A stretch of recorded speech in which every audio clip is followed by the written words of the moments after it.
ஆசிரியர் கருத்தபாண்டியன் என்பவர் கையில இருக்கின்ற நகத்தை வெட்டிட்டு வான்னு சொல்லியிருக்கிறாரு. அந்த பையன் வந்து முடிஞ்ச அளவு பக்கத்துல ஏதோ ஒண்ணு வாங்கி நான் கையில இருக்க நகத்தை வெட்டி இருக்கிறான். கடைசியா ஒரே ஒரு பெருவரல்ல இருக்கிற நகத்தை வந்து அவனால முழுமையாக வெட்ட முடியல. அது வந்து கையில காயம் பட்டு ரத்தம் வந்துருச்சு. உடனே அந்த பையன் வந்து சந்தோஷ் வந்து ஆசிரியர்கிட்ட போய், ஆசிரியர் நம்மகிட்ட வந்து நகத்தை வெட்ட சொன்னாரு, அவருக்கு வந்து ரொம்ப பொறுப்பா பதில் சொல்லணும்ன்றதுக்காக வாத்தியார்ட்ட போய், சார் நான் நகை வெட்டினேன், என்னுடைய சதையும் சேர்த்து வெட்டிட்டு ரத்தம் வருது, அதனால முழுமையா இன்னைக்கு என்னால வெட்ட முடியல, நாளைக்கு வந்து வீட்டுல வெட்டிட்டு வர்றேன் அப்படின்னு சொல்லியிருக்கான். சந்தோஷ் வந்து 8ஆம் கிளாஸ் படிக்கிற மாணவன். இந்த வாத்தியார் வந்து +1 வாத்தியார். 8ஆம் கிளாஸ் படிக்கிற மாணவனு 11ஆம் கிளாஸுக்கு வாத்தியாரா இருக்கவரை அடிக்க வேண்டிய அவசியம் என்ன? அதாவது அவருக்கு என்ன அப்படின்னா, ஒரு சின்ன பையன் நம்ம சொன்ன வேலையை செய்யாம உடனே வந்து நம்மகிட்ட வந்து நாளைக்கு வந்து வெட்டுறேன்னு சொல்றான் பாருங்க, அப்படிங்கறது ஒண்ணு. ரெண்டாவது என்ன தெரியுமா, அவன் வந்து ஒரு ஒடுக்கப்பட்ட சமூகத்தை சார்ந்த பையன். அவனை பள்ளிக்கூடத்தை அடிச்சா கேட்கறதுக்கு ஆள் இல்ல. அதனால வந்து ரொம்ப பொதுவாகவே அந்த ஆசிரியரை பத்தி பழைய மாணவர்கள்ட்ட நாங்க இந்த ஊர்ல வந்து கேட்டு பார்த்தோம். அதாவது காவல்துறை ரொம்ப நல்லவரு வல்லவர்னு சொல்றாங்கல்ல, அந்த கருத்தபாண்டியன் பல நேரத்துல பள்ளிக்கூடத்துல மாணவர்களுடைய சாதி பெயரை கொண்டு அழைப்பது வழக்கம் என்று பழைய மாணவர்கள் சொல்லுகின்றார்கள். அந்த பள்ளியில படிச்ச பழைய மாணவர்கள். இந்த உள்ள டிஎஸ்பி விசாரிச்சாரா? டிஎஸ்பி என்ன சொல்றாரு, நான் வந்து ஒழுங்கா சட்டப்படி நடவடிக்கை எடுத்திருக்கேன்னு சொல்றாரு. சட்டப்படி என்ன நடவடிக்கை எடுத்திருக்கீங்க? SC/SC வன்கொடுமை தடுப்பு சட்டத்துல 3 பிரிவுல வழக்கு பதிவு பண்ணிருக்கீங்க. ரைட்டு, உண்மையிலே உங்களை பாராட்டுறோம். இது SC/SC வன்கொடுமை தடுப்பு சட்டத்துல பதிவு செய்யப்பட வேண்டிய வழக்கு. அந்த வாத்தியார் வந்து பக்கத்துல கிடக்கிற கைப்படுத்த அடிச்சதுல தலை பயங்கரமான காயம். நாங்க வந்து 5வது நாள் சந்தோஷம் வந்து பாக்குறோம். 5வது நாள் அவனுடைய தொடையில் வீக்கம் குறையவில்லை. 5வது நாள் நீங்க வந்து பயங்கரமான ஆக்சிடென்ட் ஆயிருந்தா கூட ட்ரீட்மெண்ட் எடுத்தா 5வது நாள் கொஞ்சமாவது வீக்கம் குறைஞ்சிருக்கும். 5வது நாள் தொடையில வந்து ட்ரௌசரை வந்து தூக்கி காமிக்க முடியல, அவ்வளவு வீக்கமாக அந்த தொடை இருக்குது. கை எலும்பு அதாவது மயிரிழையில வந்து கிராக் ஆயிருக்குது. இத வந்து அந்த சங்கரன்கோவில் கவர்மெண்ட் ஆஸ்பத்திரியில அந்த சங்கரன்கோவில் கவர்மெண்ட் ஆஸ்பத்திரியில ட்ரீட்மெண்ட் எடுத்த டாக்டர்கள் என்ன சொல்லியிருக்காங்க, கூட அந்த கவர்மெண்ட் ஆஸ்பத்திரியில அந்த பையனுக்கு எடுக்கல. வெளியில போய் எடுத்துட்டு வாங்க, வெளியில போய் எடுத்துட்டு வந்து கொடுத்திருக்காங்க. ஒண்ணுமே இல்ல, இந்த எக்ஸ்ரே ஒரு பிரச்சனையும் இல்ல, வீட்டுக்கு கூட்டிட்டு போங்கன்னு சொல்லிட்டாங்க. 21ஆம் தேதியே அவசரமாக டிஸ்சார்ஜ் பண்ணி அந்த மாணவனை வீட்டுக்கு அனுப்பிட்டாங்க. இப்ப வந்து வீட்டுக்கு வந்ததுக்கு பின்னாடி வலி தாங்க முடியல பையனுக்கு. இன்னைக்கும் அந்த பையன் தலைவலி தாங்க முடியாம வீட்டுல பார்த்திருக்கான். நீ யாரு பாருங்க, தலைவலி தாங்க முடியல, கையில வந்து எலும்பு பிராக்சர் ஆயிருக்கு. இப்ப தனியார் மருத்துவமனையில மீண்டும் ஒரு எக்ஸ்ரே எடுத்து இப்ப வந்து கட்டு போட்டிருக்காங்க, மாவு கட்டு போட்டிருக்காங்க. அப்படியான ஒரு மோசமான நிலைமையில இருக்கிற டிஎஸ்பி என்ன பண்றாரு, இப்ப கொஞ்ச நேரத்துக்கு முன்னாடி டிஎஸ்பி பேசினாரு, போன்ல பேசினாரு, என்ன சொன்னாரு, நாங்க சட்டப்படி நடவடிக்கை எடுத்திருக்கோம், அதனால நீங்க வந்து ஆர்ப்பாட்டம் நடத்தக்கூடாது, சட்ட ஒழுங்கு பாதிக்கப்படும். என்ன சட்ட ஒழுங்கு பாதிக்கப்படும்? இப்ப நாங்க வந்து சட்ட ஒழுங்கு பாதிக்கப்பட்டுச்சா? நீங்க யாருக்கான இருக்கீங்க? கருத்தபாண்டியனை பாதுகாக்கிற டிஎஸ்பியா இருக்கிறீங்க, கருத்தபாண்டியனை பாதுகாக்கிற டிஎஸ்பியா இருக்கீங்க. நேத்து சிஓக்கு வந்து போன் பண்ணி SC/SC ஆணையத்துல இருந்து பேசுறாங்க. SC/SC ஆணையத்துல உறுப்பினர் சிஓட்ட கேக்குறாங்க, அவரை ஏன் டிஸ்மிஸ் பண்ணலன்னு சொல்லிட்டு. அந்த சிஓ அம்மா என்ன சொன்னாங்க தெரியுமா, இந்த டிஎஸ்பி எனக்கு வந்து ஒரு லெட்டர் அனுப்பியிருக்காரு, அதுல வந்து அவர் நான் ஓன் பெயில் கொடுத்துட்டேன், அதனால நீங்க வந்து அவரை வேற டிரான்ஸ்பர் பண்ணி விடுங்கன்னு சொல்லிட்டார். யாரு? இந்த டிஎஸ்பி. எங்கெங்க தலையிடுவாரு பாருங்க. ஒண்ணே கைது பண்ணல, ரெண்டாவது சிஓக்கு போன் பண்ணி என்ன சொல்றாரு, என்னோட ஓன் பெயில நான் விட்டுட்டேன், அதனால நீங்க டிரான்ஸ்பர் பண்ணி. டிரான்ஸ்பர் தான் தண்டனையா? ஒரு மாணவனை அடித்து கையை ஒடித்த ஒரு ஆசிரியருக்கு டிரான்ஸ்பர் தான் தண்டனையா? சஸ்பெண்ட் பண்ண மாட்டீங்களா? டிஸ்மிஸ் பண்ண மாட்டீங்களா? என்ன ஒரு கொடுமையான ஒரு நிலைமை பாருங்க. தமிழ்நாட்டில் ஏராளமான பள்ளிக்கூடங்கள்ல நடந்து கொண்டே இருக்கிறது. அதாவது மாணவர்களை தாக்கிக் கொள்ளும் சாதி ஆதிக்க வெறியோடு நீங்க திருநெல்வேலியில சின்னத்தலை தாக்கப்பட்டானே, அதே போல இப்ப ஸ்ரீவைகுண்டத்துல ஒரு மாணவன் தாக்கப்பட்டானே. மாணவர்களை தாக்குவது. ஆனா இப்ப ஒரு ட்ரெண்ட் ஆரம்பிச்சிருக்குது, ஆசிரியர்கள் மாணவர்களை தாக்குவது. அது மட்டுமல்ல, குறிப்பாக தலித் மாணவர்களை தாக்குவது. விழுப்புரம் மாவட்டம் கள்ளிக்குடி கிராமத்துல ஒரு வாத்தியார் கடந்த 14ஆம் தேதி ஒரு மாணவனை தலையிலே தாக்கி இருக்கிறார். அந்த பையனுடைய தலை 2ஆ உடைச்சு உள்ள ஒரு ஆபரேஷன் பண்ணி இப்பதான் அந்த ஸ்கல்ல ஓபன் பண்ணி திருப்பி க்ளோஸ் பண்ணி தையல் போட்டிருக்காங்க. முன்னாடி இருந்து பின்னாடி வரைக்கும் தையல். என்ன ஒரு கொடுமை பாருங்க. அதுவும் தலித் மாணவன், ஒடுக்கப்பட்ட சமூகத்தை சார்ந்த மாணவன். இந்த சமூகத்துல சாதி வெறி எவ்வளவு தூரம் இருக்குது பாருங்க. அதாவது சிலர் கேக்குறாங்க, என்ன கேக்குறாங்க, மாணவர்களை பொதுவா ஆசிரியர்கள் அடிக்கதான் செய்வாங்க, இது தலித் மாணவன் இது வேற மாணவன் பார்த்துக்கிட்டு அடிக்கிறாங்கன்னு கேக்குறாங்க. அதாவது தலித் மாணவனை அடித்தால் SC/ST வன்கொடுமை தடுப்பு சட்டத்தின் கீழ் வழக்கு பதிவு செய்து கைது செய்யணும். SC/ST வன்கொடுமை தடுப்பு சட்டம் பதிவு செய்யப்பட்டா பெயில் கிடையாது, பெயில் உடனடியா கிடையாது, அது நான் பெயிலபிள் செக்ஷன். இந்த DSP எங்ககிட்ட கதை விடுறார். அவர் ஓன் பெயில விட்டாரா, அதனால கைது பண்ணலையா? யாருக்கு சார் நீங்க கதை விடுறீங்க? நாங்க தமிழ்நாடு ஃபுல்லா SC/ST சட்டம் சம்பந்தமாக எல்லாருக்கும் நாங்க போய் பயிற்சி கொடுத்துக்கிட்டு இருக்கோம்.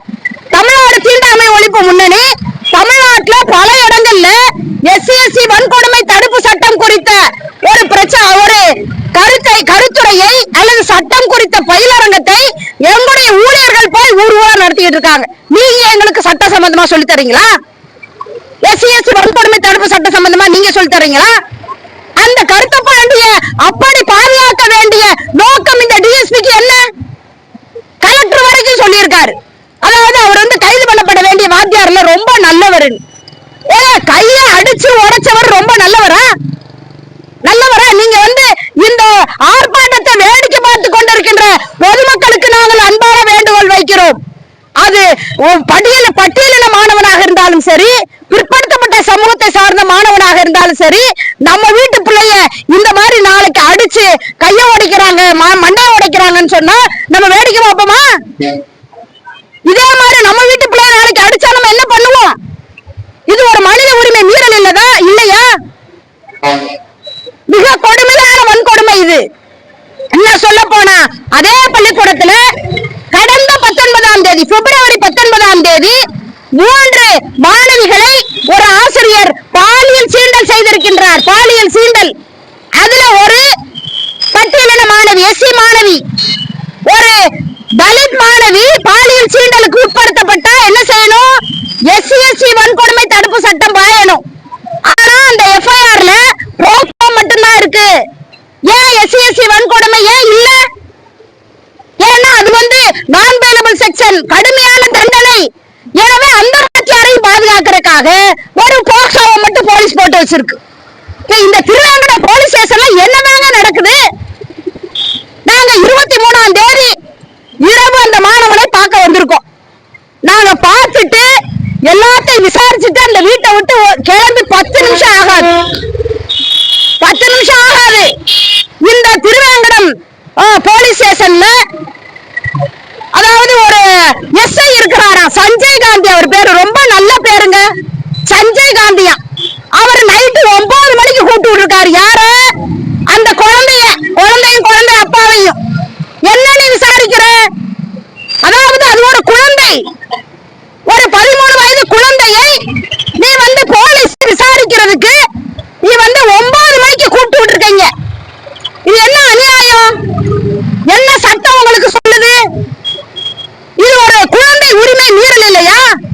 13 வயசு குழந்தைய நீ 9 மணிக்கு கூப்பிட்டு விட்டு நீ விசாரணை நடத்துவீங்களா?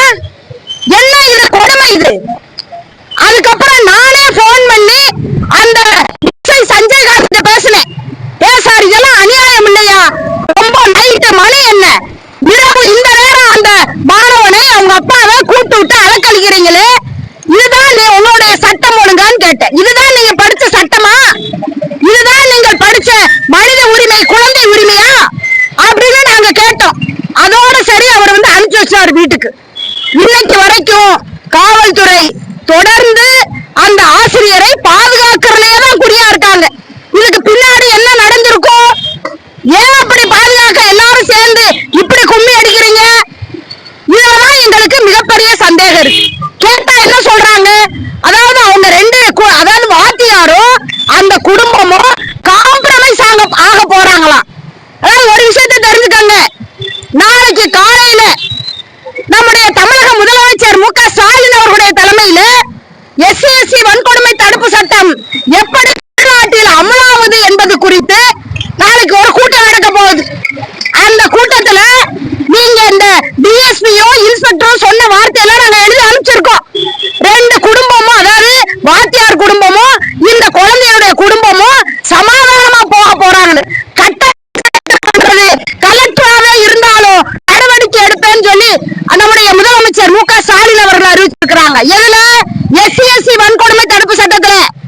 SC/ST வன்கொடுமை தடுப்பு சட்டம் பதிவு செய்யப்பட்டு நீ வந்து கட்ட பஞ்சாயத்து பண்ற கலெக்டரா இருந்தா கூட அவர் மேல நடவடிக்கை எடுப்பேன்னு முதலமைச்சர் சொல்லியிருக்காரு. கலெக்டர் மேலே நடவடிக்கை எடுக்கன்னு சொல்லியிருக்காரு. DSP அல்லது இன்ஸ்பெக்டர் அல்லது இவங்க எல்லாம் ஏமாத்துறோம். உண்மையிலேயே நாங்க சொல்லிக்கிறோம், தொடர்ந்து இது மாதிரியான நடவடிக்கை இந்த திருவேங்கடம் காவல் நிலையத்தில் உங்க மேல SC/ST வன்கொடுமை தடுப்பு சட்டம் பதிவு செய்யப்பட்டு நீங்களும் ஒரு நாள் கைது செய்யப்பட்டு உள்ள போவீங்க.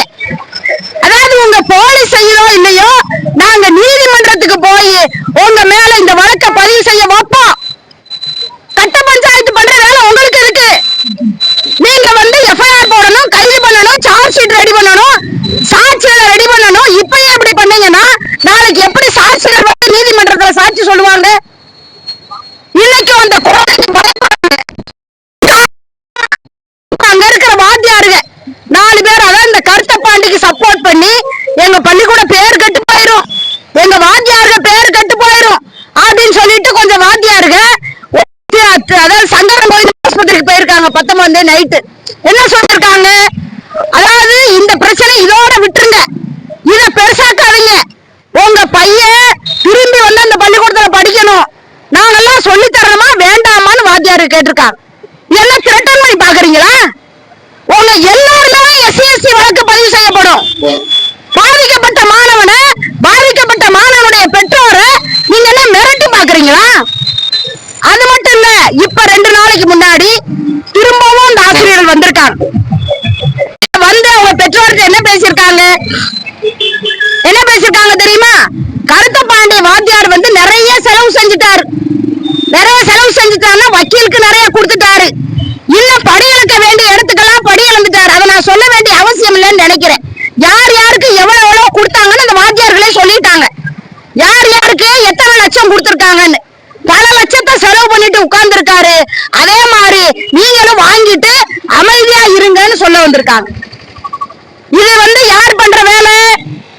ஆசிரியர்கள் கட்ட பஞ்சாயத்து பண்ணாலும் உங்க மேல SC/ST வன்கொடுமை தடுப்பு சட்டம் பாயும். இது ஆசிரியர்களுக்கு தெரியுமா தெரியாதா? இத கேட்டுக்கிட்டு இருக்க பொதுமக்கள் யார் வேணாலும் அந்த வீட்டுல வந்து அல்லது சங்கரன் கோயில் ஆஸ்பத்திரியில வந்து பேசின வாத்தியார்கள்ட்ட சொல்லி வைங்க. இது அவங்களுக்கு எச்சரிக்கை. அவங்க மேல SC/ST வன்கொடுமை தடுப்பு சட்டம் பாயும். ஒரு வாத்தியாரு குற்றம் பண்ணிட்டாருன்னா அவர் மேல நடவடிக்கை எடுக்கிறதுக்கு ஆசிரியர் பெருமக்கள் ஒண்ணா இருக்கணுமா இல்லையா? ஒரு மாணவன் தாக்கப்பட்டிருக்கான் அப்படின்னு சொன்னா ஆசிரியர் பெருமக்கள் எல்லாம் மாணவனை பாதுகாக்கிறவர்களாக இருக்க வேண்டுமா இல்லையா? இன்றைக்கு தமிழ்நாட்டில் ஏராளமான பள்ளிக்கூடங்களில் பெண் குழந்தைகளின் மீதான வன்கொடுமைகள் நடக்குது. நாங்க வந்து போன 7ஆம் தேதி தமிழகத்துடைய முதலமைச்சர் அவர்களை சந்திக்க சென்றோம். அனைத்து இந்திய ஜனநாயக மாதர் சங்கம் சார்பாக சென்றோம். அப்போது அவர்கிட்ட தமிழ்நாட்டில் பெண்கள் மீதான வன்கொடுமைகள் எவ்வளவு நடக்குது, இதெல்லாம் தடுக்கிறதுக்கு எங்களுடைய ஆலோசனைகள் என்னன்னு நாங்க மனு கொடுத்தோம். அப்ப ஒரு விஷயத்தை நாங்க சொன்னோம், பள்ளிக்கூடங்களில் ஏராளமான குழந்தைகளின் மீதான வன்கொடுமைகள் நடக்கின்றது. எனவே அதையெல்லாம் தடுத்து நிறுத்துவதற்கு தமிழக அரசு நடவடிக்கை எடுக்க வேண்டும் என்று நாங்கள் கேட்டுக்கொண்டோம். அப்ப தமிழக முதலமைச்சர் என்ன சொன்னார் தெரியுமா? உண்மைதான், உண்மைன்னு ஒத்துக்கிட்டாரு. உண்மைதான், எங்களுடைய ஆட்சி காலத்துக்கு பின்னாடி தமிழகத்துல திராவிட ஆட்சிக்கு வந்ததுக்கு பின்னாடி 255 ஆசிரியர்களை நாங்கள் தகுதி நீக்கம் செய்திருக்கிறோம். தமிழ்நாட்டில் திராவிட முன்னேற்ற கழக ஆட்சிக்கு வந்ததுக்கு பின்னாடி 255 ஆசிரியர்களை தகுதி நீக்கம் செய்திருக்கிறோம். எதற்காக? இது மாதிரி குழந்தைகளை பாலியல் சீண்டல் செய்வது, மாணவர்களை அடித்து காயப்படுத்துவது, தலித் மாணவர்களை தாக்குவது, இது போன்ற செயல்களுக்காக 255 மாணவர்களை நாங்கள் சஸ்பெண்ட் பண்ணியிருக்கிறோம் அப்படிங்கறத தமிழக முதலமைச்சரே சொன்னார். அப்ப இவரெல்லாம் சஸ்பெண்ட் பண்றதுக்கு என்ன? ஒரு SC/SC வன்கொடுமை தடுப்பு சட்டம் பதிவு செஞ்சு 9 நாள் ஆகுது. இப்ப வரைக்கும் பதிவு செய்யவில்லை என்று சொன்னால் இந்த திருவேங்கடம் காவல்துறை, இந்த மாவட்ட நிர்வாகம், இந்த மாவட்டத்தினுடைய காவல்துறை உடனடியாக அந்த நடவடிக்கை எடுக்க வேண்டும். இன்னும் சொல்ல போனால் ஏராளமான பள்ளிக்கூடங்களிலே தீண்டாமை கொடுமைகள் தலைவிரித்தாடுகின்றது. முருகன் சொன்னாரே, தமிழ்நாட்டில் நாங்க கிட்டத்தட்ட ஒரு 500 பள்ளிக்கூடங்கள்ல ஆய்வு பண்ணி இருக்கிறோம். ஆசிரியர்கள் மத்தியிலே தீண்டாமை கொடுமை. ஆசிரியர்கள் உட்கார்ந்து சாப்பிடுற இடத்துலயே 2 இடம், ஒரு இடத்துல BC வாத்தியார் வாத்தியார்கள், இன்னொரு இடத்துல SC வாத்தியார் உட்கார்ந்து சாப்பிடுறாங்க. சத்துணவு வரிசையில நின்று சாப்பிடுற மாணவர்களுக்கு 2 வருஷம் இருக்கிற பள்ளிக்கூடங்கள் இருக்குது. அதாவது சத்துணவு பொங்கி போடுற ஆயாமா அல்லது அங்க வேலை செய்யற மற்றவங்க தலித்துகளா இருந்தா பிள்ளைங்க அங்க மதிய உணவு சாப்பிட மறுப்பது, இவங்க எல்லாம் என்னைக்கு திரும்ப போறாங்க? இந்த நாட்டுல வேலையின்மை தலைவிரித்தாடுது. 100 நாள் வேலை. நாளை கூட திராவிட முன்னேற்ற கழகத்தின் சார்பாக நம்ம மாவட்டத்துல எல்லா இடத்துலயும் 100 நாள் வேலைக்கு 3 மாசமா சம்பளம் தரல. மோடி அரசாங்கம் அந்த சம்பளத்தை நிறுத்தி வச்சிருக்கு. அதுக்கு எதிராக போராட போறாங்க. இந்தியாலேயே தமிழகத்தினுடைய மாநில உரிமையை மோடி அரசு பறித்து கொண்டிருக்கின்றது. நம்ம மாநிலத்துக்கு தர வேண்டிய நிதியை அது ஒழுங்கா தரல. வேலையின்மை தலைவிரித்தாடுது. நமக்கு போதுமான நிதி ஒதுக்கீடு இல்ல. பல ஆயிரம் கோடிகளை தராமல் நிறுத்தி வச்சிருக்காங்க. அதெல்லாம் எல்லாருக்கும் பொதுவானதுதான். அது SC மக்களுக்கும் பொதுவானது, BC மக்களுக்கும் பொதுவானது. ஆனா அதை எதிர்த்து போராட வேண்டிய நாமெல்லாம் உழைக்கும் மக்களை எல்லாம் சாதியை சொல்லி பிரித்து, மதத்தை சொல்லி பிரித்து துண்டாடுகின்ற வேலை தமிழகத்திலே, இந்திய தேசத்திலே நடந்து கொண்டிருக்கின்றது. பல சாதிவெறி அமைப்புகள், மதவெறி அமைப்புகள் இதெல்லாம் செஞ்சுக்கிட்டு இருக்காங்க. ஆனா தமிழ்நாடு தீண்டாமை ஒழிப்பு முன்னணியும் மார்க்சிய கம்யூனிஸ்ட் கட்சியும் இதற்கு எதிராக போராடும். உழைக்கும் மக்களை எல்லாம் ஒருங்கிணைத்து போராடும். தமிழகத்துல எத்தனை இடத்துல தீண்டாமை கொடுமைகள் நடந்துகிட்டு இருக்கு தெரியுமா? மொபைல் வாங்கி ஓட்டுனதுனால ஒரு தலித் மாணவன், ஒரு பறையர் சமூகத்தை சார்ந்த மாணவனுடைய கைகள் வெட்டப்பட்டது இல்லையா சிவகங்கை மாவட்டத்துல? அதாவது நீ காலங்காலமாக நீ பறையடிச்சவன், தப்படிச்சவன், நீ பள்ளிக்கூடம் போக கூடாது. நீ காலங்காலமாக பிணை எரிச்சவன், நீ பொஃபெட்ல போக கூடாது. நீ விவசாயம் பண்ண கூடாது. நீ துட்டு வச்சிருக்க கூடாது. பெரிய மாடி வீடு கட்டக்கூடாது. என்னைக்கும் போல இந்த சாதிய அடுக்குல கீழதான் நீ இருக்கணும். நீ என்னைக்கும் போல நீ பணம் எரிக்கணும், பணத்துக்கு குழி தோண்டணும், தப்படிக்கணும். இந்த வேலைதான் உன்னோட வேலை. நீ என்ன கவர்மெண்ட் உத்தியோகத்துக்கு போற அப்படின்னு கேக்குது இந்த சாதிய சமூகம். நாங்க இன்னைக்கு இங்க இருக்கிற காவல்துறை அதிகாரிகளுக்கு சொல்றோம், கருத்தப்பாண்டி உள்ளிட்ட நம்முடைய ஆசிரியர்களுக்கு நாங்க சொல்றோம், ஒரு காலத்துல இந்த தமிழகத்துல, இந்தியாவில யாரு எல்லாம் அரசு உத்தியோகத்துல இருந்தாங்க? பிராமணி ஆதிக்கம் இருந்தது. இன்னைக்கும் கூட நீதிபதிகளில் பெரும்பகுதியானவர்கள் பிராமண சமூகத்தை சார்ந்தவர்கள். இடஒதுக்கீடு ஒன்று இல்லை அப்படின்னு சொன்னா இங்க இருக்கிற செங்குட்டுவன் சாரு DSP இருக்க முடியாது. இங்க இருக்கிற கருத்தப்பாண்டியன் வாத்தியாரா இருக்க முடியாது. ஒரு காலத்துல பிற்படுத்தப்பட்ட சமூகத்தை சார்ந்தவர்கள் எல்லாம் மிக மோசமான ஒடுக்குமுறையில இருந்து தமிழகத்தில் அதற்கான மிக நீண்ட போராட்டம் நடக்க போய்தான் இன்னைக்கு நீங்க எல்லாம் காக்கி சட்டை மாட்டிட்டு இங்க நிக்கிறீங்க. சமூக நீதிக்கான போராட்டம் நடந்த மண் இந்த தமிழக மண். அதனாலதான் நம்ம எல்லாம் படிச்சிருக்கோம், டிகிரி வாங்கியிருக்கோம், அரசு உத்தியோகத்துக்கு போயிருக்கோம், வாத்தியாரா இருக்கோம், DSP-யா இருக்கிறோம், இன்ஸ்பெக்டரா இருக்கிறோம். அதே மாதிரி இந்த சமூகத்துல மிகவும் மோசமாக ஒடுக்கப்பட்ட தலித் மக்கள் இருக்கிறாங்க. அவர்களும் பிற்படுத்தப்பட்ட மக்கள் போல வர வேண்டாமா? மேல வர வேண்டாமா? அதற்கான போராட்டத்தை மார்க்சிய கம்யூனிஸ்ட் கட்சியும் தமிழ்நாடு தீண்டாமை ஒழிப்பு முன்னணியும் தொடர்ந்து நடத்தும். இன்னைக்கு நீங்க மைக் வைக்கிறதுக்கு பெர்மிஷன் கொடுக்காம விட்டுருக்கலாம். ஆனா இதே இடத்துல நீங்க வந்து அந்த ஆசிரியரை கைது செய்யல அல்லது அல்லது துறை ரீதியான நடவடிக்கை எடுக்கவில்லை என்று சொன்னால் இதே இடத்துல உங்களுடைய மாநில